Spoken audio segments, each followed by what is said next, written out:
నమస్కారం. శ్రీకర్ న్యూస్ కి స్వాగతం. ముందుగా ముఖ్యాంశాలు. రాష్ట్ర చరిత్రలో సువర్ణ అధ్యాయం. అమరావతికి రాజ్యసభలో ఆమోదం.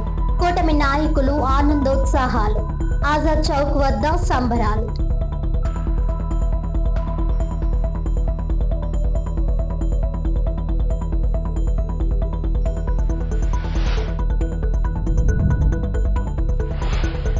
మీడియా సమావేశంలో రాజధాని అమరావతిపై చంద్రబాబు ప్రభుత్వం తీరుపై మాజీ ఎంపీ భరత్ రామ్ తీవ్ర విమర్శలు.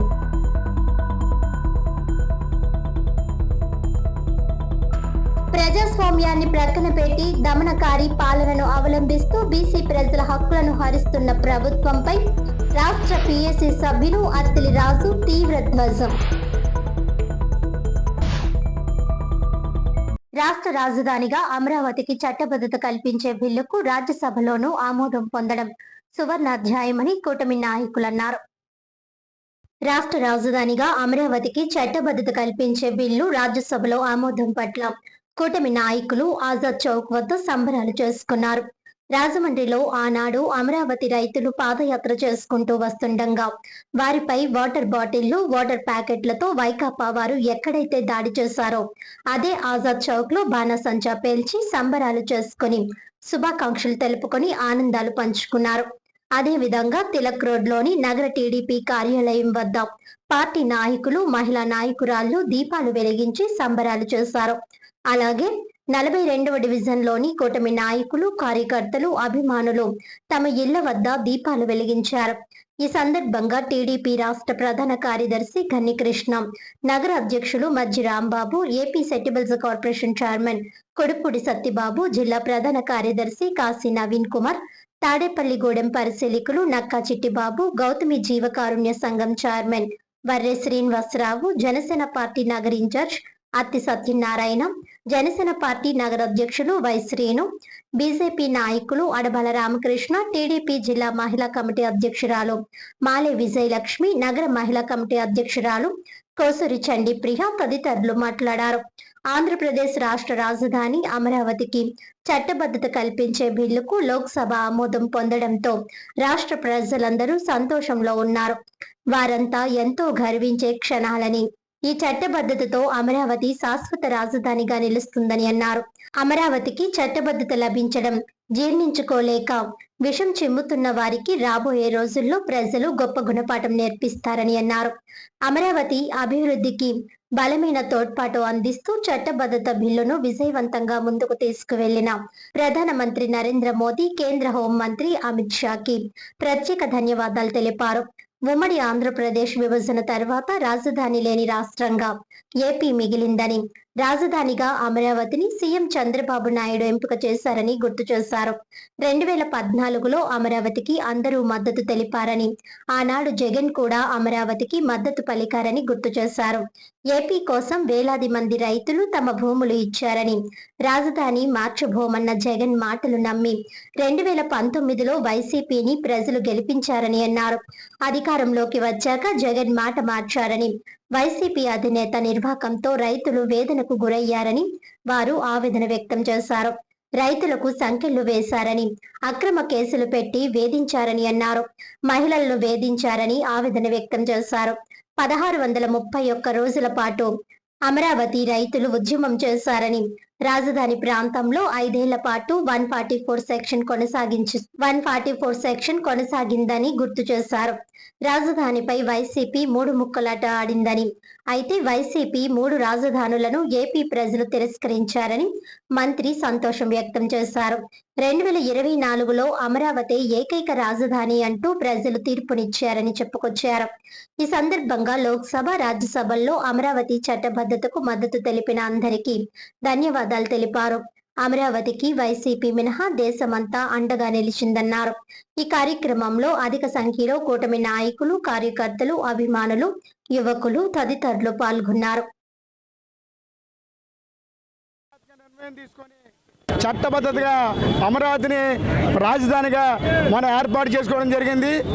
దీనికి మన నరేంద్ర మోడీ గారు మనకి దీనికి అత్యధికంగా ఆయన్ని మన కృతజ్ఞతలు తెలియజేసుకోవాలి. ఎందుకంటే ఆయన మనకి ఏదైతే స్టార్టింగ్లో వచ్చి అమరావతికి ఆయన నీరు మట్టి తీసుకొచ్చి అమరావతి రాజధానిగా కావాలని ఆయన మన కోరిక మేరకి ఆయన వచ్చి హామీ ఇచ్చారు.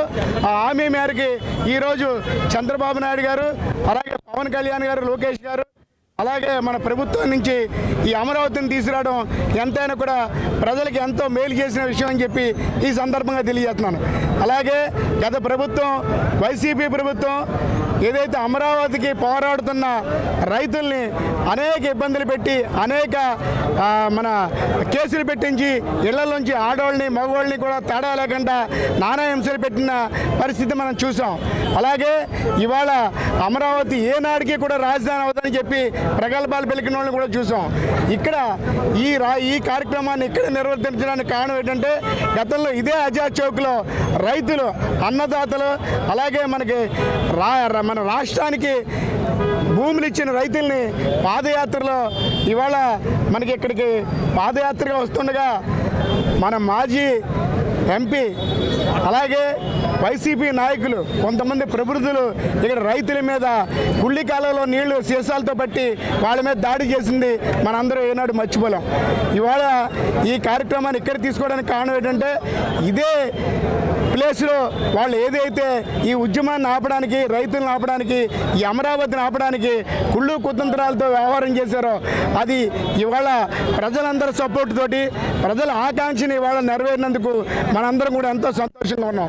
మనకే కాదు, విద్యార్థులకి కూడా మీ రాజధాని ఏంటంటే 7 సంవత్సరాల నుంచి చెప్పుకోలేని పరిస్థితి మనకు నెలకొల్తుంది.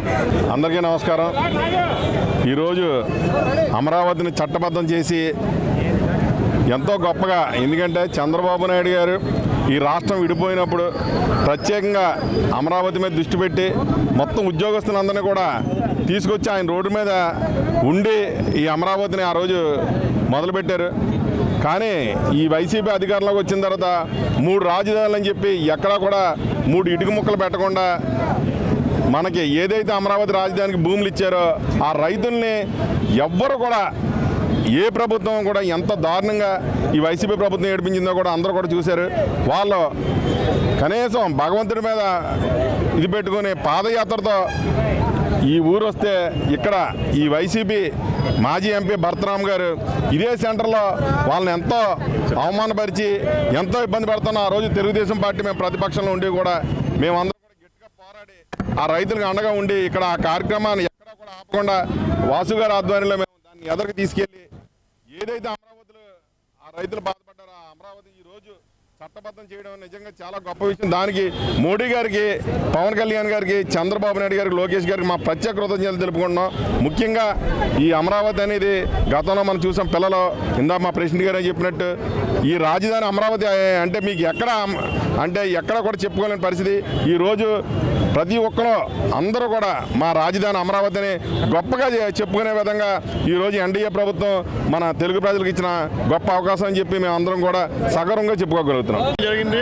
జగన్మోహన్ రెడ్డి గారు ఎన్నో కుయుక్తులు చేశారు, దీనికి ఆఖరి వరకు ప్రయత్నాలు చేశాడు.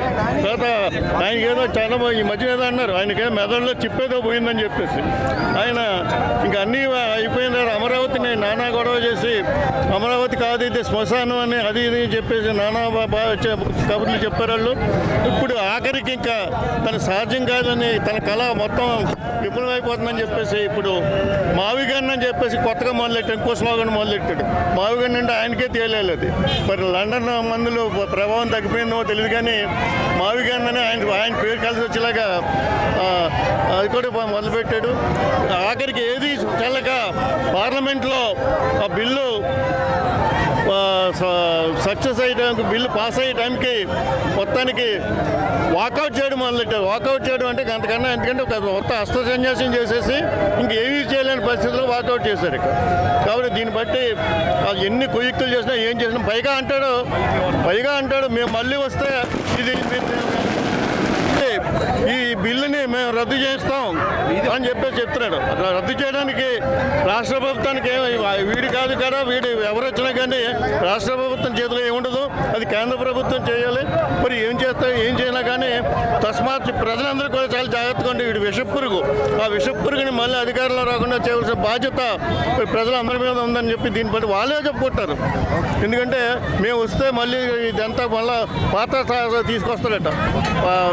అనుభవించాం, 5 ఏళ్ళు అనుభవించాం, ఇక్కడ రాష్ట్రం అంతా కూడా అనుభవించింది. కాబట్టి మళ్ళీ చేయడానికి సిద్ధంగా ఏం లేదు, మళ్ళీ అది పట్టం చేయడానికి ఎవరు సిద్ధంగా లేదు. ఆయనకి తెలుసు, తను రానని తెలుసు, ఏదో డంబాలు పలుకుతున్నాడు. ఏదేమైనా కానీ ఇది ప్రజా విజయం, రైతుల పోరాట విజయం. ఇదే సెంటర్లో మరి వైసీపీ వాళ్ళ రైతుల ఉద్యమం పాదయాత్ర చేసిన దాష్టీకం ఇంకా గుర్తుంది ఇదే సెంటర్లో.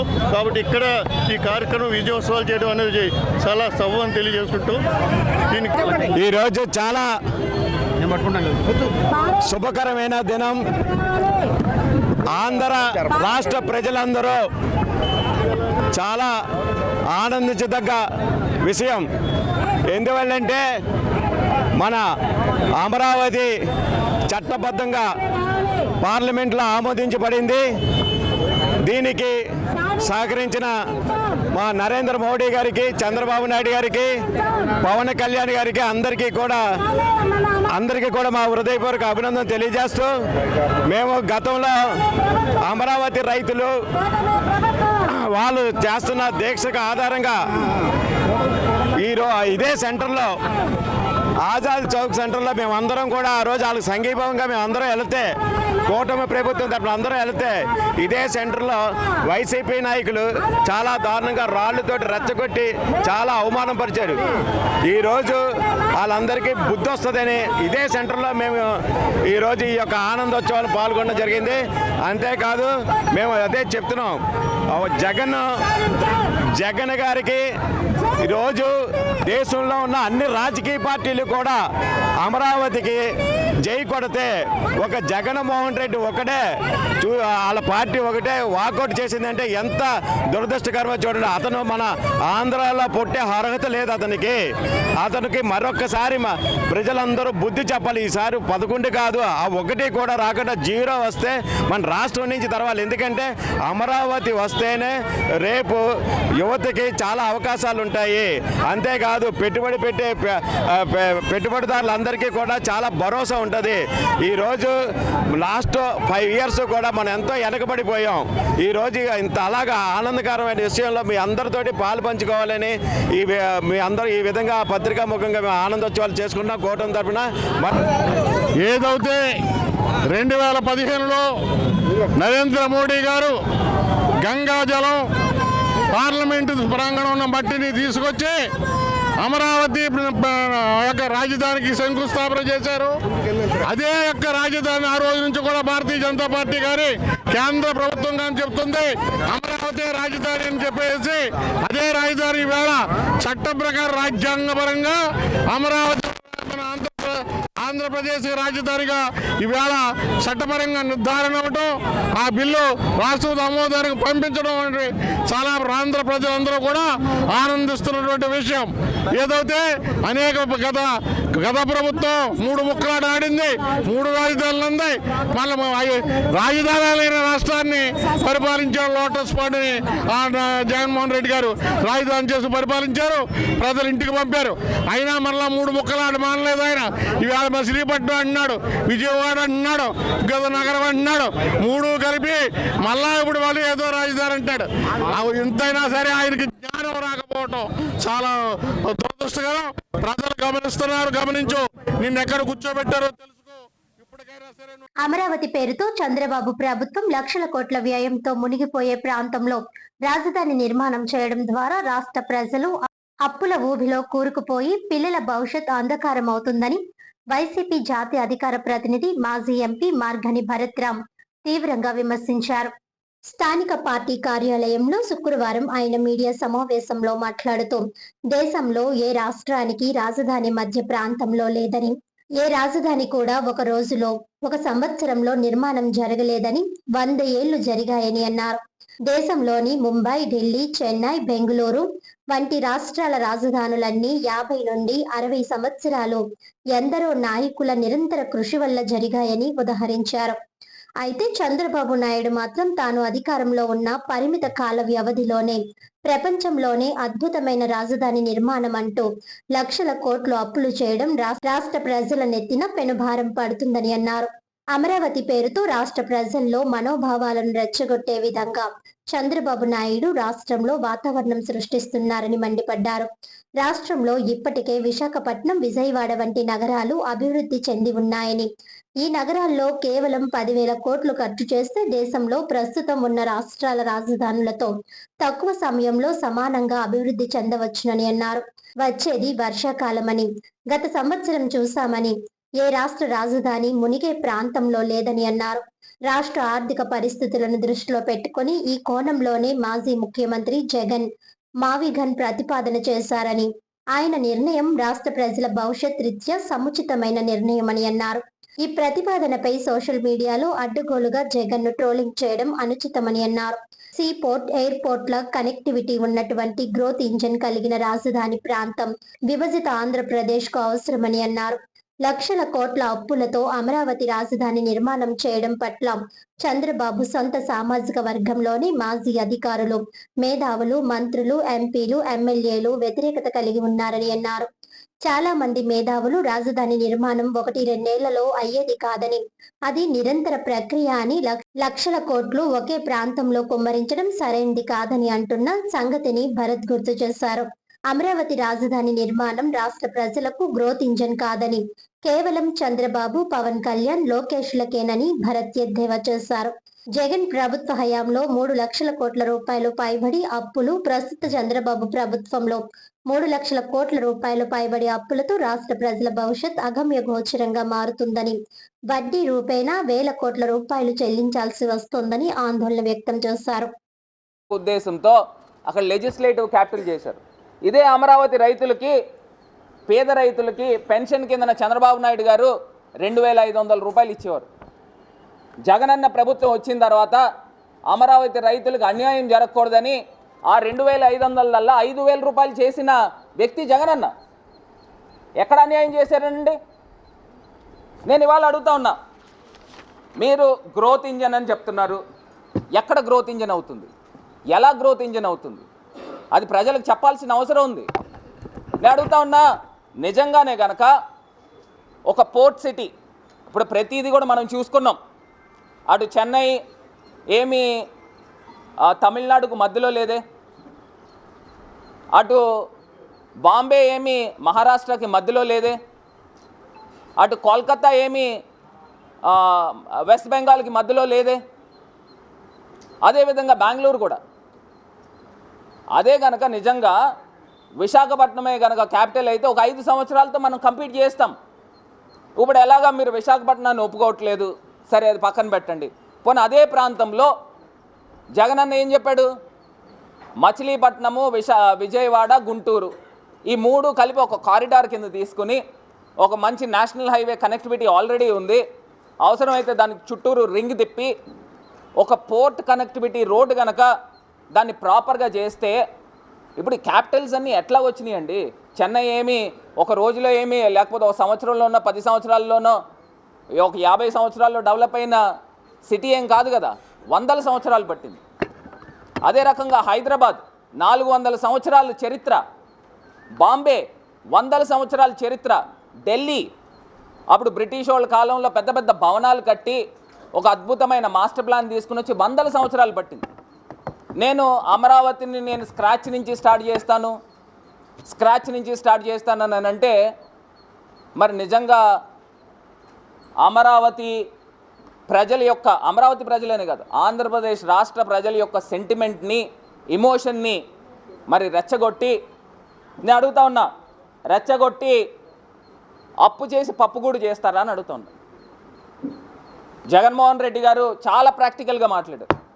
నేను ఆ ప్రెస్ మీట్ కూడా మేము చూసినప్పుడు జగనన్న అంటే నిజంగా మాకు రాజకీయాలు ప్రాపర్గా మీడియాలో తీసుకొచ్చి పంపు కొట్టడము చేత కాలేదు. ఆయన ప్రాక్టికల్గా మాట్లాడాడు. ఆ 2 లక్షల కోట్లు కనీసం ఒక 10,000 కోట్ల రూపాయలు మచిలీపట్నం, విజయవాడ, గుంటూరు మధ్యలో కనుక మనం ఇన్వెస్ట్ చేస్తే ఫ్యూచర్ బాగుంటుంది, ఇమీడియట్గా పట్టాలు ఎక్కుతుంది, ఒక 5 సంవత్సరాల్లో 10 సంవత్సరాల్లోనో హైదరాబాద్ బెంగళూరుతో పోటీ పడతాము అన్న ఒక ఉద్దేశమే కదా. ఒక పోర్ట్ ఉంటే అది చామ్, అది గ్రోత్ ఇంజన్ అవుతుంది. ఆ ఉద్దేశంలో మాట్లాడితే సోషల్ మీడియాలో ఇష్టం వచ్చినట్టు ఎవడికి పడతాడు నోటికి వచ్చిన మాటలు మాట్లాడుతున్నారు. నేను ఇవాళ అడుగుతా ఉన్నా, భావితరాల యొక్క ఫ్యూచర్ని దృష్టిలో పెట్టుకుని ఇవాళ మేము తిట్లు తినడానికి కూడా రెడీయే, కానీ భావితరాల యొక్క ఫ్యూచర్ని దృష్టిలో పెట్టుకుని మన పిల్లల యొక్క భవిష్యత్తును దృష్టిలో పెట్టుకుని జగన్మోహన్ రెడ్డి గారు ఒక గ్రోత్ ఇంజన్ కావాలండి. ఆయన చెప్పిన మాట ఏంటి, ఒక సిటీ డెవలప్ అవ్వాలి అని అంటే ఆల్రెడీ కొంత డెవలప్ అయిన సిటీని మనకి ఆంధ్రప్రదేశ్లో ది బెస్ట్ సిటీ ఏంటండి, విశాఖపట్నం, తర్వాత విజయవాడ. సరే ఏదో ఒక ప్రాంతాన్ని మీరు తీసుకుని చూస్ చేసుకుని దానికి చుట్టుపక్కల ఒక పోర్ట్ ఉంటే అది డ్రైవర్ అవుతుంది, అది డెవలప్ అవుతుంది, ఒక గ్రోత్ ఇంజన్ అంటూ ఉంటుంది. ఇక్కడ గ్రోత్ ఇంజన్ ఎవరికి ఉందో చెప్పమంటారా? అమరావతి అనే గ్రోత్ ఇంజన్ కేవలం ముగ్గురికే ఉంది. ఒకటి చంద్రబాబు నాయుడు, ఇంకోటి పవన్ కళ్యాణ్, మూడోది లోకేష్. వీళ్ళు ముగ్గురికి గ్రోత్ ఇంజన్ కానీ ఆంధ్రప్రదేశ్ రాష్ట్ర ప్రజలకు గ్రోత్ ఇంజన్ కాదండి.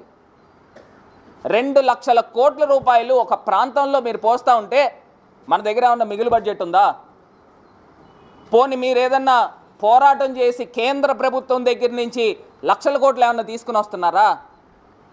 మీరు చేసేది ఏంటండి? అప్పు కాదా? అప్పుల మీద అప్పులు చేస్తూ ఉన్నారు, అప్పు చేసి పప్పు కూడా చేస్తూ ఉన్నారు. ఒక పక్కన చంద్రబాబు నాయుడు గారు లాస్ట్ టైం ఏం చెప్పాడు, నాకు సంపద సృష్టించడం తెలుసు, నేను సంపద సృష్టించి పంచుతానన్నాడు. ఇప్పుడు అమరావతికి మళ్ళీ ఆయన చెప్తున్నాడు, ప్రతి మీటింగ్లోనూ చెప్తున్నాడు, నేను మీకు పథకాలు ఇవ్వాలని అంటే నేను అప్పు చేయాల్సి వస్తుందని. మేము అదే కదా చెప్పాము ఎలక్షన్ ముందు కూడా. ఇవాళ ఇన్ని అన్యాయాలు చేసి ఒక్కసారి ఆంధ్రప్రదేశ్ ఒక బారోయింగ్స్ అది పెట్టు ఆంధ్రప్రదేశ్ అమరావతిలోని పులే మండల్ భవన్లో ఈ నెల 11వ తేదీన ఆమరణ నిరాహార దీక్ష చేపడుతున్న భారత చైతన్య యువజన పార్టీ రాష్ట్ర అధ్యక్షులు బోడే రామచంద్ర యాదవ్ కు అన్ని వర్గాల వారు మద్దతు ఇచ్చి వెన్నుదన్నుగా నిలవాలని రాష్ట్ర పీఏసీ సభ్యులు అత్తిలి రాజు పిలుపునిచ్చారు. ప్రజాస్వామ్యాన్ని ప్రక్కన పెట్టి దమనకారి పాలనను అవలంబిస్తూ బీసీ ప్రజల హక్కులను హరిస్తున్న ప్రభుత్వంపై రాష్ట్ర పీఏసీ సభ్యులు అత్తిలి రాజు తీవ్ర ధ్వజమెత్తారు. బీసీ హక్కుల సాధన కోసం బీసీవై పార్టీ ఆధ్వర్యంలో ప్రభుత్వం ముందుంచిన 5 కీలక డిమాండ్లపై కూడా ప్రభుత్వం మొండి వైఖరితో వ్యవహరించడం బాధాకరమని పార్టీ నాయకులు ఆవేదన వ్యక్తం చేశారు. మీడియా ప్రతినిధుల సమావేశంలో అత్తిలి రాజు మాట్లాడారు. భారత చైతన్య యువజన పార్టీ రాష్ట్ర అధ్యక్షులు బోడే రామచంద్ర యాదవ్ ఈ నెల 11వ తేదీన మహాత్మా జ్యోతిరావు పులే జయంతి సందర్భంగా అమరావతిలోని పులే మండల్ భవన్ లో ఆమరణ నిరాహార దీక్ష చేపట్టనున్నట్లు ప్రకటించారు. ఈ ఉద్యమంలో ప్రతి ఒక్కరూ అన్ని వర్గాల వారు భాగస్వాములు కావాలని పిలుపునిచ్చారు.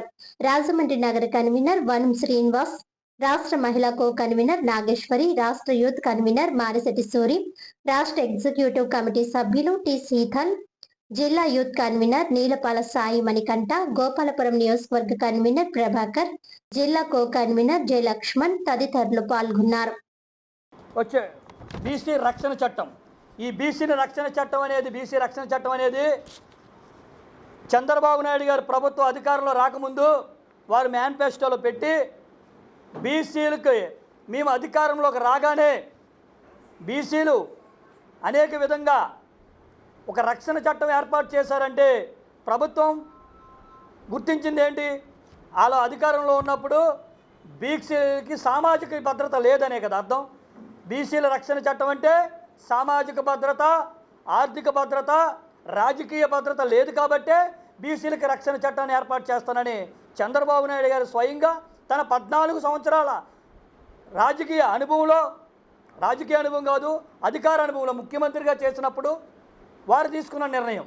ఇప్పుడు అధికారంలోకి వచ్చిన తర్వాత దాదాపు 2 ఏళ్ల కాలం కావస్తుంది.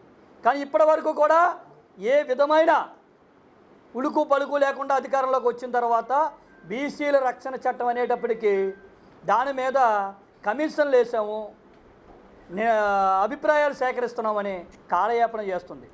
ఈ కాలయాపన వైఖరి బీసీలు ఎవరు కూడా క్షమించరు చంద్రబాబు నాయుడు గారు.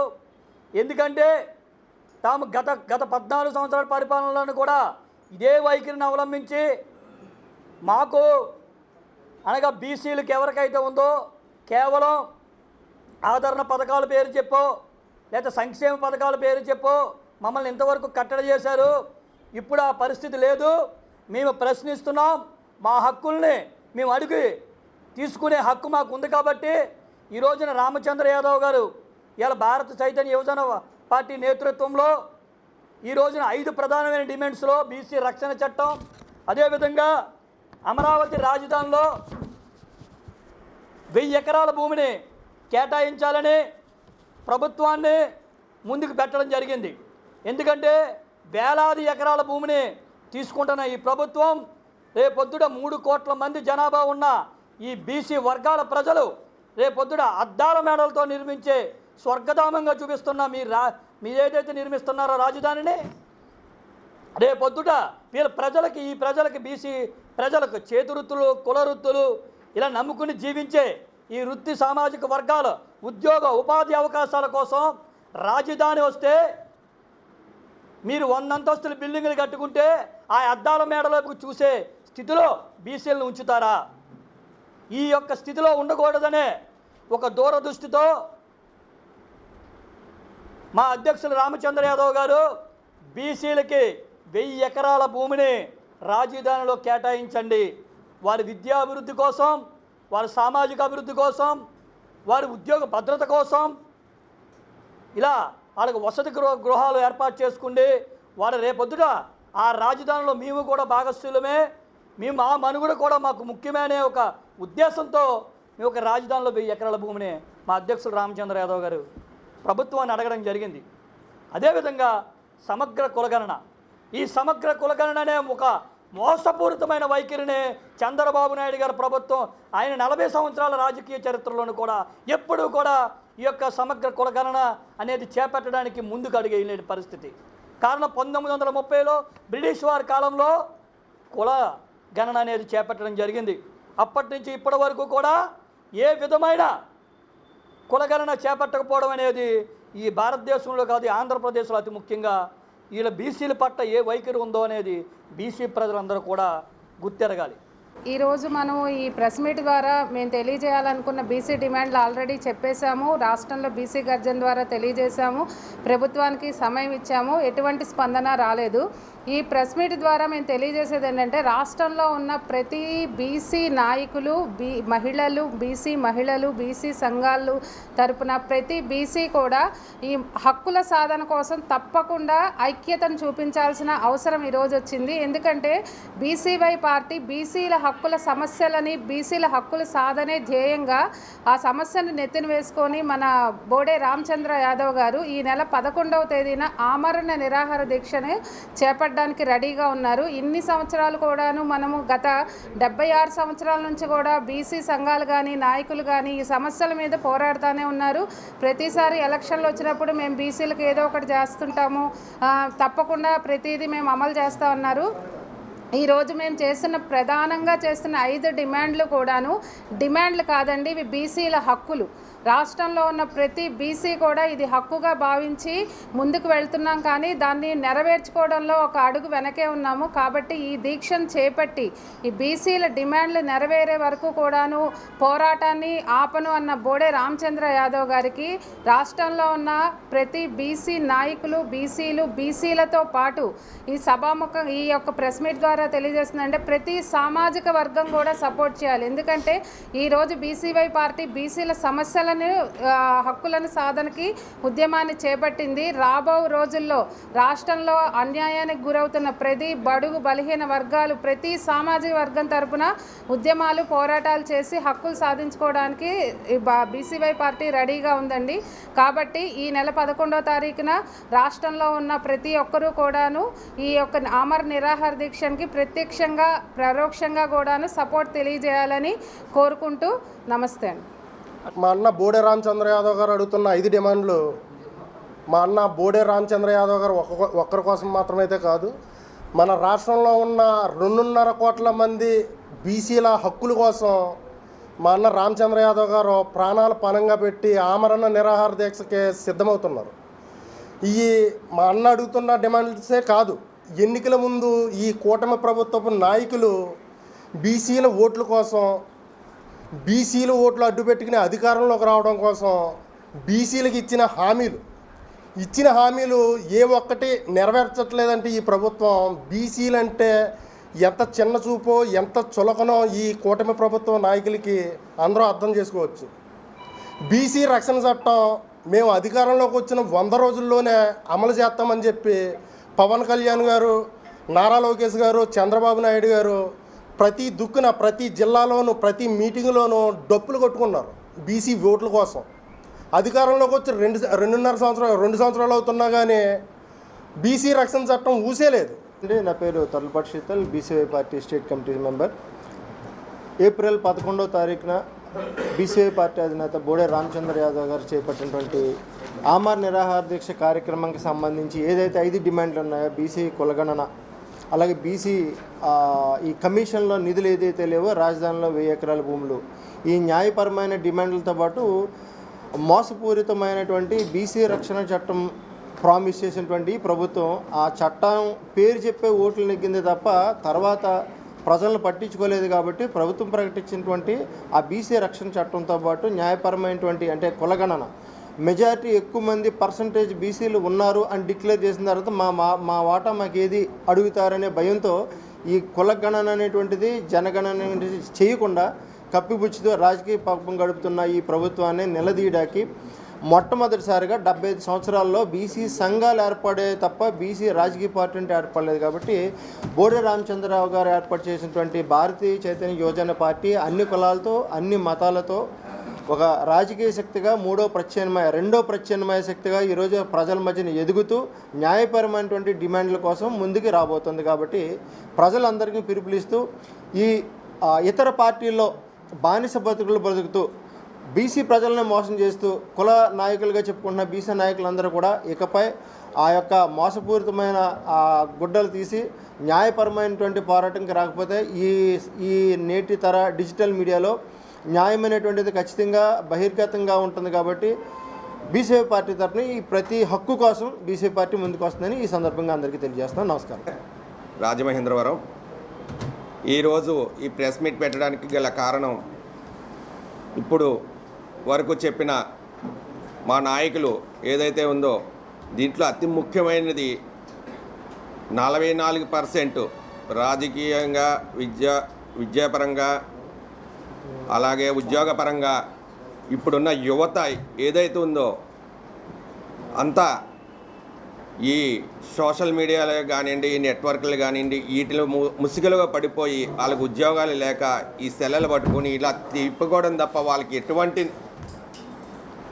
న్యాయం జరగలేదు. 44% మనం అతి ముఖ్యమైన డిమాండు 44% వారికి కానీ బీసీ కులాలకు కానీ ఇచ్చినట్టయితే దాని మీద భవిష్యత్తు కార్యాచరణలో చాలా ప్రముఖంగా ఉపయోగపడుతుందని మా బీసీవై పార్టీ బోడే రామచంద్ర యాదవ్ గారు 5 డిమాండ్లలో అతి ప్రధానమైన డిమాండ్ ఇదొకటి.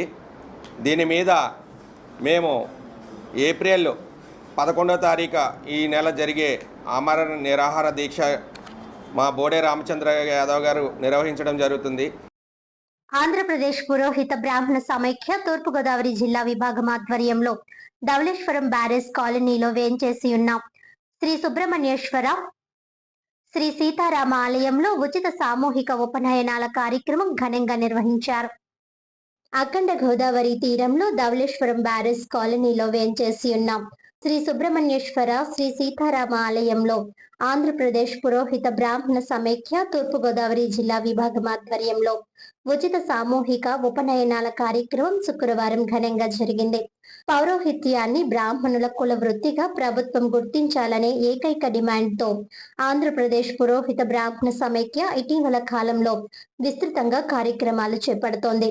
దానిలో భాగంగా జిల్లా అధ్యక్షులు మర్ల సీతారామ శాస్త్రి, జిల్లా ప్రధాన కార్యదర్శి ఆరాధ్యుల నరేంద్రబాబు శర్మ, జిల్లా కోశాధికారి భవానీ భట్ల శ్రీకాంత్ శర్మ నేతృత్వంలో 4 వటువులకు చిత్తా నక్షత్రయుక్త మేష లగ్న పుష్కర వంశంలో శుక్రవారం ఉదయం 7:40 గంటలకు వేద మంత్రాలతో శ్రీ సుబ్రహ్మణ్యేశ్వర శ్రీ సీతారామ ఆలయంలో ఈ సామూహిక ఉపనయన కార్యక్రమాన్ని నిర్వహించారు. వేద మంత్రాల నడుమ శాస్త్రోక్తంగా జరిగిన ఈ కార్యక్రమానికి హాజరైన ఆంధ్రప్రదేశ్ పురోహిత బ్రాహ్మణ సమైక్య పెద్దలు దీక్షితుల రామకృష్ణ శాస్త్రి, జోషుల సుబ్రహ్మణ్యం, రాష్ట్ర గౌరవ అధ్యక్షులు ఆమిజాల నరసింహమూర్తి, రాష్ట్ర అధ్యక్షుడు పొదిల నారాయణమూర్తి, పందిరి మహదేవుడు, కోటిలింగాల సత్రం ప్రధాన అధ్యాపకుడు మధు, మేడవరపు లక్ష్మణ్ కుమార్, ప్రముఖ వాస్తు జ్యోతిష నిపుణుడు రామకృష్ణ, జిల్లా బ్రాహ్మణ సంఘం అధ్యక్షుడు మాదిరాజు శ్రీనివాస్, నగర బ్రాహ్మణ సంఘం కార్యదర్శి నిడమర్తి వెంకట్, నగర యువజన కార్యదర్శి గుడిపూడి సునీల్ గౌతమ్, పన్నాల లక్ష్మి సంతోషి తదితరులు హాజరై వటువులకు ఆశీర్వచనాలు అందించారు. పురోహిత సమైక్య జిల్లా కార్యవర్గాన్ని రాష్ట్ర కమిటీ తరపున అభినందించారు. ఉచితంగా ఏర్పాటు చేయడం జరిగింది.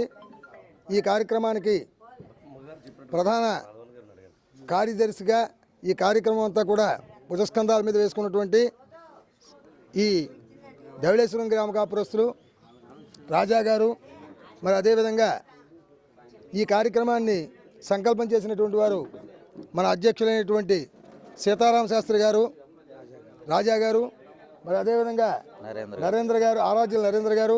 దీనికి ఈ టీం సభ్యులందరూ కూడా చక్కగా ఈ కార్యక్రమంలో పాల్గొని బ్రాహ్మణ యువజన సంఘ అధ్యక్షులు శ్రీ కోడూరు కిరణ్ శర్మ గారు, మరి అదేవిధంగా ఉన్నటువంటి ఈ కార్యవర్గాన్ని మొత్తం అంతా చైతన్య గారు, అలాగే పందిరి మహాదేవుడు ప్రధాన అధ్యాపకులైనటువంటి ఈ కార్యక్రమాన్ని సక్రమంగా తెలియజేశారు. ఈ కార్యక్రమంలో పాల్గొన్నటువంటి ప్రతి ఒక్కరికి కూడా మా పురోహిత బ్రాహ్మణ సమాఖ్య తరపున, తూర్పుగోదావరి జిల్లా విభాగం తరపున ప్రతి ఒక్కరికి కూడా ధన్యవాదాలు తెలియజేస్తూ, ఈ కార్యక్రమంలో వేదమాత అయినటువంటి గాయత్రి అనుగ్రహాన్ని అందరూ కూడా పొంది ఈ హిందూ సాంప్రదాయాన్ని, సనాతన ధర్మాన్ని రక్షించేటువంటి విధంగా పురోహిత సమాఖ్య నిర్వర్తిస్తున్నటువంటి కార్యక్రమానికి సహకరించిన ప్రతి ఒక్కరికి కూడా ధన్యవాదాలు తెలియజేయడం జరిగింది. పురోహిత బ్రాహ్మణ సమాఖ్య వారు ఈరోజు తూర్పుగోదావరి జిల్లా విభాగానికి సంబంధించినటువంటి కార్యవర్గ సభ్యులందరూ కలిసి, అలాగే ఆంధ్రప్రదేశ్ పురోహిత బ్రాహ్మణ సమాఖ్య తాలూకు రాష్ట్ర కార్యవర్గ సభ్యులు కూడా కలిసి ధవళేశ్వరం గ్రామంలో సీతారామచంద్ర స్వామి వారి యొక్క ఆలయంలో ఉపనయనాలు, ఉచిత సామూహిక ఉపనయనాలు అనే కార్యక్రమం పెట్టారు. దీనికి విశేషంగా 4 వేదాలు అన్నట్టుగా, 4 వేదాలకి 4 వటువులు అన్నట్టుగా ఈవేళ 4గురికి సామూహిక ఉపనయనాలు ఇక్కడ జరిగాయి. పైగా విష్ణుమూర్తి ధరించినటువంటి బ్రహ్మచారి అవతారం ఏదన్నా ఉందా అంటే వామనావతారం.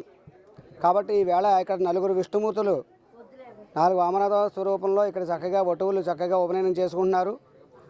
ఆ విష్ణుమూర్తి వారి యొక్క అనుగ్రహం, సీతారామచంద్ర స్వామి వారి యొక్క అనుగ్రహంతో పౌరహిత్యాన్ని బ్రాహ్మణ కులవృత్తిగా గుర్తించాలి అనేటటువంటి నినాదంతో వెళ్తున్నటువంటి యొక్క సమాఖ్య యొక్క కోరిక త్వరగా తీరాలని, అట్లాగే ఈ ఆంధ్రప్రదేశ్ పురోహిత బ్రాహ్మణ సేవా సమాఖ్య మరింత గొప్పగా వర్ధిల్లాలని కోరుకుంటూ ఇవాళ మా సమాఖ్య తరపున ఇప్పటి వరకు కూడా మేము గత నెలలో ప్రారంభించినటువంటి ఈ సామూహిక ఉపనయనాలకి 4 ఉపనయనాలు చేసుకోవడం జరిగింది. ఆ 4 కూడా అత్యంత వైభవపేతంగా ఈ కార్యక్రమం ముందుకు తీసుకువెళ్లారు. అలాగే మా టీం మెంబర్స్ ప్రతి ఒక్కరు కూడా కష్టం ఇందులో ఉంది. ప్రతి ఒక్కరు కూడా చాలా కష్టపడి ఈ కార్యక్రమానికి తీసుకువెళ్ళడం, ఈ కార్యక్రమం చాలా దిగ్విజయం చేయడం మాకు చాలా ఆనందదాయకంగా ఉంది. రాజమండ్రి 4వ వార్డులో అమరావతి రాజధాని సంబరాలు ఘనంగా నిర్వహించారు. కేంద్ర ప్రభుత్వ సహకారంతో ఆంధ్రుల కళల రాజధాని అమరావతికి పార్లమెంట్ ఉభయ సభల్లో ఆంధ్రుల కళల రాజధాని అమరావతికి చట్టభద్రత రావడంతో తెలుగుదేశం పార్టీ జాతీయ అధ్యక్షులు ఆంధ్రప్రదేశ్ రాష్ట్ర ముఖ్యమంత్రి నారా చంద్రబాబు నాయుడు పిలుపు మేరకు రాజమండ్రి సిటీ శాసనసభ్యులు ఆదిరెడ్డి శ్రీనివాస్ ఆదేశాల మేరకు తాడేపల్లిగూడెం నియోజకవర్గ పరిశీలకులు నక్కా చిట్టిబాబా ఆధ్వర్యంలో ఈ రోజు 4వ వార్డులో ఆంధ్రుల ఏకైక రాజధాని అమరావతి అనే నినాదంతో, జై అమరావతి అనే నినాదంతో హర్షధ్వానాలతో ప్రజలందరూ దీపాలు వెలిగించి అమరావతికి మద్దతు పలకడం జరిగింది. ఈ కార్యక్రమంలో తెలుగు యువత రాష్ట్ర ప్రధాన కార్యదర్శి నక్కాదేవి వరప్రసాద్, హితకారిణి సమాజం డైరెక్టర్ బండారు శ్రీనివాసరావు, గౌతమి జీవకారుణ్య సంఘం డైరెక్టర్ గూటాల సంజీవరావు, టిఎన్టీయూసీ జిల్లా నాయకులు యాళ్ల శ్రీను, అల్లంకి మణికంఠ, వార్డు సెక్రటరీ అప్పిరెడ్డి కుమార్, అల్లాడ శ్రీరాములు, గుంటముక్కల కుమార్ వేగు, స్థానిక ప్రజలు, మహిళలు అధిక సంఖ్యలో పాల్గొన్నారు. మరి మనం తెలంగాణ విడిపోయిన తర్వాత ప్రత్యేక ఆంధ్ర వచ్చిన తర్వాత, తెలుగుదేశం పార్టీ అధికారంలోకి వచ్చిన తర్వాత మన ప్రీతం ముఖ్యమంత్రి నారా చంద్రబాబు నాయుడు గారు మరి అక్కడ చెట్ల కింద కూర్చొని టెంట్లు వేసుకుని ఈ రాష్ట్రాన్ని పరిపాలించిన సందర్భాలు మనందరికీ తెలుసు. మరి ఆ రోజున ఎవరైతే అమరావతి రైతులైతే ఉన్నారో వాళ్ళందరి దగ్గర కూడా 33,000 ఎకరాలు మరి తీసుకుని అమరావతిని మరి ప్రారంభించడం జరిగింది. అలాగే ప్రజావేదిక కట్టి మరి అనేక బిల్డింగులు నిర్మాణాలు చేసి అక్కడే అసెంబ్లీని కూడా మరి నిర్మాణం చేయడం జరిగింది. తర్వాత వైఎస్ జగన్ రెడ్డి అధికారంలోకి వచ్చిన తర్వాత మరి మీకు తెలుసు ఆయన ఎక్కడంతో మరి ప్రజావేదిక ఏదైతే ఉందో దాన్ని కూల్చడంతో స్టార్ట్ చేయడం జరిగింది. ప్రజావేదిక కూల్చడంతో పాటుగా మరి 3 రాజధానులు చేస్తానని చెప్పి ఏదైతే అమరావతి ఉందో అమరావతి, అలాగే వైజాగ్ మరియు కర్నూలు జిల్లాలో హైకోర్టు పెడతాను కర్నూలులో చెప్పడం జరిగింది. ఇలాగా 3 రాజధానులు అని చెప్పి 5 సంవత్సరాలు కాలయాపన చేశాడు తప్ప ఈ రాష్ట్రానికి ఒరగబెట్టింది ఏమీ లేదు. మరి చంద్రబాబు నాయుడు గారు కూటమి ప్రభుత్వం అధికారంలోకి వచ్చిన తర్వాత ఏదైతే అమరావతిని ఆ రోజున వాగ్దానం చేశారో ఆ అమరావతిని పూర్తి చేయడానికి నిరంతరం కృషి చేయడం మీ అందరికీ తెలుసు. మరి ఈవేళ అమరావతి వచ్చిందంటే మరి ఆయన చేసిన ఆ రోజున రైతుల్ని ఎన్ని ఇబ్బందులు పెట్టిందో ఈ జగన్ ప్రభుత్వం అందరికీ తెలుసు. వాళ్ళ రాళ్లతో కొట్టారు, అనేక కేసులు పెట్టారు. మరి ఎక్కడైతే న్యాయస్థానం దగ్గర నుంచి దేవస్థానం వరకు కూడా వాళ్ళు ఆ రోజున పాదయాత్ర చేయడం జరిగింది. ఆ పాదయాత్రలో అనేక ఒడిదుడుకులు, వాళ్ళ మీద అనేక రకంగా ఏదో డబ్బులు తీసుకుని ప్రచారం చేశారని చెప్పి తప్పుడు ప్రచారాలు చేయడం, వాళ్ళ మీద తప్పుడు కేసులు బనాయించడం, ఇటువంటి ఎన్నో చేయడం జరిగింది. మరి ఈ రోజున చూసుకున్నట్టయితే మరి ఆంధ్ర రాష్ట్రంలో మనకు ఒక రాజధాని కావాలి. ఆ రాజధాని కోసం ఇవాళ కేంద్ర ప్రభుత్వం మరి నిన్న బిల్లు ఆమోదం చేయడం జరిగింది. ఇవాళ రాజ్యసభలో కూడా మరి బిల్లును ఆమోదించడం జరిగింది. మరి ఈ రోజున మనకు అమరావతికి మరి ఎటువంటి తిరుగు లేకుండా ఇవాళ ఆమోదం చేయడంతో మరి ఈ రాష్ట్ర 5 కోట్ల మంది ప్రజానికం కూడా మరి హర్షాన్ని వ్యక్తం చేస్తూ మరి చంద్రబాబు నాయుడు గారి నాయకత్వంలో కానీ మళ్ళీ అలాగే కూటమి ఉప ముఖ్యమంత్రి పవన్ కళ్యాణ్ గారు, ఐటీ విద్యాశాఖ మంత్రి లోకేష్ గారికి ఇవాళ ఎక్కడికెక్కడ హారతులు పట్టి ఇవాళ మనకు ఒక రాజధాని నిర్మాణానికి అహర్నిశలో కష్టపడడంతో పాటుగా మరి నిరుద్యోగులు ఎవరైతే ఉన్నారో వాళ్ళందరికీ కూడా ఉద్యోగ అవకాశాలు కల్పించడానికి ఏదైతే హైదరాబాద్లో హైటెక్ సిటీ ఎలాగైతే ఉందో అదేవిధంగా ఈ రోజున మరి మన అమరావతిలో కూడా నిర్మాణాలు జరుగుతూ ఉన్నాయి. రాజమండ్రి దానవాయుపేట గాంధీ పార్క్ రోడ్లో doctor K Harish, doctor K Sai Supriya ఆధ్వర్యంలో కంచర్ల డెంటల్ గైనిక్ కేర్ లో వైద్య సేవలు లాంఛనంగా ప్రారంభించారు. రాజమండ్రి దానవాయుపేట గాంధీ పార్క్ రోడ్లో కంచర్ల డెంటల్ గైనిక్ కేర్ ప్రారంభోత్సవ కార్యక్రమం అత్యంత ఘనంగా నిర్వహించారు. ముఖ్య అతిథులుగా doctor Balabhadra Venkataraju, doctor Balabhadra Suresh Kumar, doctor NV Chekka Muralikrishna. ఈ సందర్భంగా కంచర్ల డెంటల్ గైనిక్ కేర్ నిర్వాహకులు doctor K Harish, doctor K Sai Supriya మాట్లాడారు. ఈ కార్యక్రమంలో పాల్గొన్న ప్రతి ఒక్కరికి పేరు పేరున కృతజ్ఞతలు తెలియజేశారు. ఈ కార్యక్రమంలో దాసరి బ్రహ్మగిరీష్, తూర్పుగోదావరి జిల్లా ఆర్యవైశ్య మహాసభ వాణిజ్య విభాగం ప్రెసిడెంట్ సుబ్బారావు తదితరులు పాల్గొన్నారు. అందరికీ నమస్కారం అండి. ఈరోజు మాది clinic opening Kancharla dental and gynaec care. నా పేరు సాయి సుప్రియ, ఎంఎస్ గైనిక్. ఇక్కడ నేను గైనిక్ ఓపీడీ చూడబడుతుంది ఇక్కడ. Please do come visit. Thank you. Good morning everybody. ఇవాళ Kancherla dental and gynaec care దానవాయిపేటలో స్టార్ట్ చేయబడుతుంది. ఈ 2 డిపార్ట్మెంట్స్ టేక్ కేర్ చేస్తున్న డాక్టర్లు ఇద్దరికి నా శుభాకాంక్షలు. వాళ్ళు మరిన్ని మెరుగైన వైద్యం రాజమండ్రి పరిసర ప్రాంతాల ప్రజలకు అందించాలని మనస్ఫూర్తిగా కోరుకుంటా. షకీ నమస్కారం. కంచర్ల డెంటల్ అండ్ గైనిక్ రాజమండ్రిలో అత్యంత బాగా ప్రసిద్ధి చెందిన దానవాయిపేట మెయిన్ రోడ్లో ప్రైమ్ లొకాలిటీస్లో స్టార్ట్ చేయడం నాకు చాలా ఆనందంగా ఉంది. హరీష్ గారికి, సాయి సుప్రియ గారికి, వాళ్ళకి అంతా మంచి జరగాలని, వాళ్ళు ఇంకా ఎన్నెన్నో కార్యక్రమాలు పెద్ద పెద్ద హాస్పిటల్కి వెళ్ళాలని ఆశిస్తూ అందరికీ వందనాలు. నమస్తే అండి. ఇవాళ నాకు బాగా పరిచయమైన డాక్టర్ హరీష్ది క్లినిక్ ఓపెనింగ్. వీళ్ళ క్లినిక్ అన్ని విధాల్లోనూ బాగా అభివృద్ధి చెంది ఈ బీ సక్సెస్ఫుల్ అని I bless him. Thank you. అందరికీ నమస్కారం. దానవాయిపేటలో Kancharla dental and gynaec hospital ఈరోజు స్టార్ట్ చేయడం జరిగింది. యంగ్ డాక్టర్స్కి best wishes and all the very best for the very bright future. అందరికీ నమస్కారం అండి. ఈరోజు ఇవాళ దానవాయిపేటలో ఏప్రిల్ 3న మనం ఓపెన్ చేసినటువంటి dental and gynaec care, Kanchela dental and gynaec care ఇవాళ ఓపెన్ చేయబడిందండి. రేపటి నుండి అన్ని విధమైన డెంటల్ ట్రీట్మెంట్స్ అన్ని ట్రీట్మెంట్స్ ఇక్కడ చేయబడింది సార్ ఇక్కడ. అండ్ గైనిక్ సంబంధించిన అన్ని ట్రీట్మెంట్స్ సంబంధించింది ఓపీడీ ఏరియాస్ సెక్షన్స్ వరకు కూడా అన్ని చూడబడింది ఇక్కడ. టైమింగ్స్ వచ్చేసరికి మార్నింగ్ 9:30 నుంచి నైట్ 9 o'clock వరకు ఉంటుంది. Please to come. చెరువు road Christ worship centre church లో గుడ్ ఫ్రైడే ప్రార్థనలు భక్తి శ్రద్ధలతో నిర్వహించారు. రాజమహేంద్రవరం క్వారీ మార్కెట్ నుండి లాలా చెరువు road Christ worship centre church లో మహా శుక్రవారం పండుగ జరిగింది. పాస్టర్లు డాక్టర్ జాన్ వెస్లీ మాట్లాడారు, సందేశం అందించారు. బ్లెస్సీ వెస్లీ క్రైస్తవ ప్రార్థన గీతాలు ఆలపించారు. అధిక సంఖ్యలో క్రైస్తవ సోదరీమణులు విచ్చేసి యేసుక్రీస్తు గీతాలు, బైబుల్ వాక్యాలు, దైవజనుల ప్రసంగాలు విన్నారు. ఈరోజు ప్రపంచవ్యాప్తంగా క్రైస్తవులందరూ గుడ్ ఫ్రైడే జరుపుకుంటున్నారు. దీని ఎందుకు గుడ్ ఫ్రైడే అన్నారు అంటే, యేసుక్రీస్తు ప్రభు సర్వ మానవ పాప పరిహారార్థమై సిలువలో ఆయన చనిపోయిన రోజు. ఉదయం 9 గంటల నుండి మధ్యాహ్నం 3 గంటల వరకు 6 గంటల వ్యవధిలో యేసు ప్రభు సిలువ మీద వేలాడి 7 మాటలు పలికారు.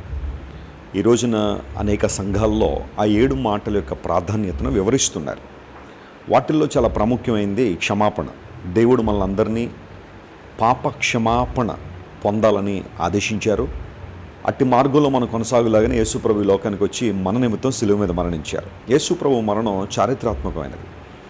మొదటి 2-3 శతాబ్దాల్లో ఉన్న చరిత్రకారులందరూ యేసుప్రభు యొక్క మరణాన్ని ధృవీకరించారు. ఆయన ఎందుకు చనిపోయారంటే, మనందరికీ ఆత్మరక్షణ ఇవ్వడానికి, ప్రేమ అంటే ఏంటో తెలియజేయడానికి, మనలందరినీ పరిశుద్ధతలో నడిపించడానికి యేసుప్రభు సిలువ మీద మరణించారు. మరి రాజమండ్రిలో ఉన్న క్రైస్ట్ వర్షిప్ సెంటర్ నుండి ఈ ప్రేక్షకులందరికీ కూడా గుడ్ ఫ్రైడే శుభాకాంక్షలు తెలియజేస్తూ, దేవదేవుడు మిమ్మల్ని అందరినీ బలపరచాలని, మిమ్మల్ని రక్షించాలని, మీ ప్రతి అవసరం తీర్చాలని, మీరు ఏదైతే అవసరంతో ఉన్నారో ఒక్కసారి దేవుని నామాన్ని స్మరించుకుని ప్రభువుని అడగండి. ప్రభు మీకు సహాయం చేస్తారు. అన్నిటికన్నా ప్రాముఖ్యంగా పాప విమోచన ప్రభు ఇస్తారు. తద్వారా నిత్యరాజ్యాన్ని మనం పొందుకుంటాం. దేవుడు మిమ్మల్ని అందరినీ దీవించి ఆశీర్వదించును గాక. Amen. Rajamahendravaram AVA road church of Shalom of Netanya ప్రార్థనాలయంలో మహా శుక్రవారం ప్రార్థనలు ఘనంగా నిర్వహించారు. Rajamahendravaram AVA road church of Shalom of Netanya ప్రార్థనాలయంలో పరిశుద్ధ శుక్రవారం సంఘ ఆరాధన మరియు ప్రసంగికులు దైవ ప్రార్థన చేశారు. Bishop Pratap Sinha Komanapalli Good Friday ఆరాధన ప్రార్థనలో భాగంగా ప్రభువు సిలువపై పలికిన 7 మాటలపై ప్రసంగించారు. బిషప్ డాక్టర్ డానియల్ సందేశాన్ని అందించారు. ఈ కార్యక్రమంలో doctor Sunitha Sinha Komanapalli church of Shalom of Netanya church సభ్యులు తదితరులు పాల్గొన్నారు. పరిశుద్ధుడైన యేసుక్రీస్తు నామం పేరిట మీకందరికీ హృదయపూర్వకమైన వందనాలు నేను తెలియపరచుకుంటూ ఉన్నా. ఈ దినము గుడ్ ఫ్రైడే, మంచి శుక్రవారము, విశ్వాసులకు క్రైస్తవులకు అతి పరిశుద్ధమైన ప్రాముఖ్యమైన దినం. ఈ దినము ప్రభువైన యేసుక్రీస్తు శిలువలో మరణించిన దినము. ఈ దినాన్ని మేము జ్ఞాపకం చేసుకుంటూ ఉన్నాం.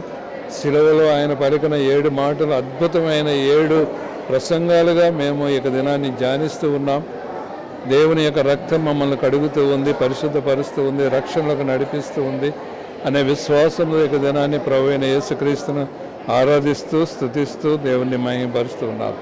ఈ దినాన్ని ఈ యొక్క సంఘంలో అనేక వందల మంది ప్రజలు వచ్చారు. వారందరి తరపున, అదేవిధముగా ఈ యొక్క సంఘము తరపున, సిఎస్ఎన్ చర్చ్ రాజమండ్రి తరపున మీకు అందరికీ మంచి శుక్రవారపు అభివందనాలు.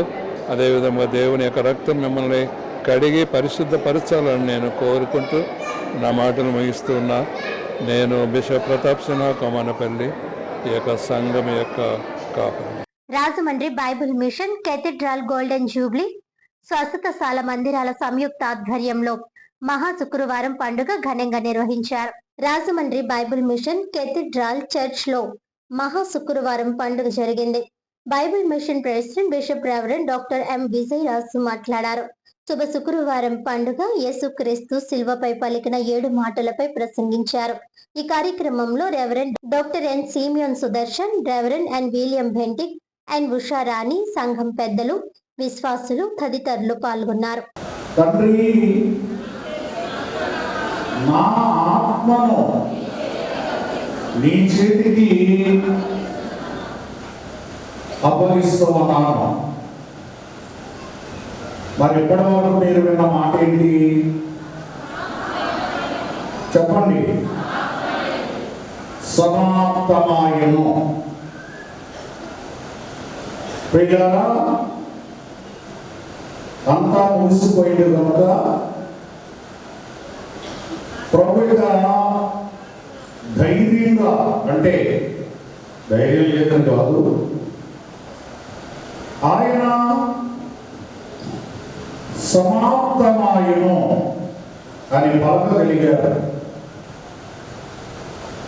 ఏమో మాట చెప్తాను, దాని గురించి ఒక మాట చెప్తారా. 33 అనే వయసు వచ్చేసరికి నేను నాలుగు ఎందుకు గట్టిగా చెప్తాను తెలుసా? నాలుగు చెప్పే దొంగందరికీ సరిపోదు. నేను 2వ ఉద్యోగంలోకి వచ్చినప్పుడే ఆ వయసు ఒక ఉద్యోగం అయిపోయింది 18 నుండి. సో ప్రభువు 33కే చేయాల్సినవన్నీ వేసేశాడట. ఇంకా 30 వచ్చేసిన నీ లైఫ్ మొదలవ్వ, నీ బ్రతుకు మొదలవ్వ. నువ్వు ఇంకా అనుకుంటున్నా ఎప్పుడో చేద్దాంలే. మరి ప్రభువు ఒకసారి చూడు, ఆయనలాగా నువ్వు ఎప్పుడు అంటావు మాట? ఎప్పుడు అంటావు? ప్రియ 7వ మాటలోకి వెళ్దాం. గొప్ప శబ్దముతో కేకవేసి అప్పగించుకొనుచున్నాను నీ చేతికి. పరమున తండ్రి, నీ చేతికి నా ఆత్మను అప్పగించుచున్నాను.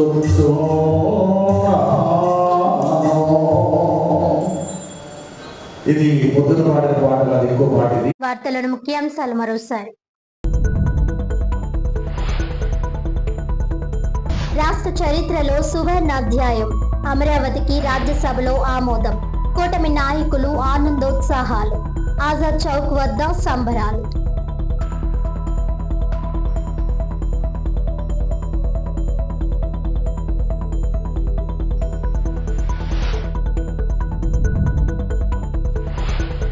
మీడియా సమావేశంలో రాజధాని అమరావతిపై చంద్రబాబు ప్రభుత్వం తీరుపై మాజీ ఎంపీ భరత్ రామ్ తీవ్ర విమర్శలు.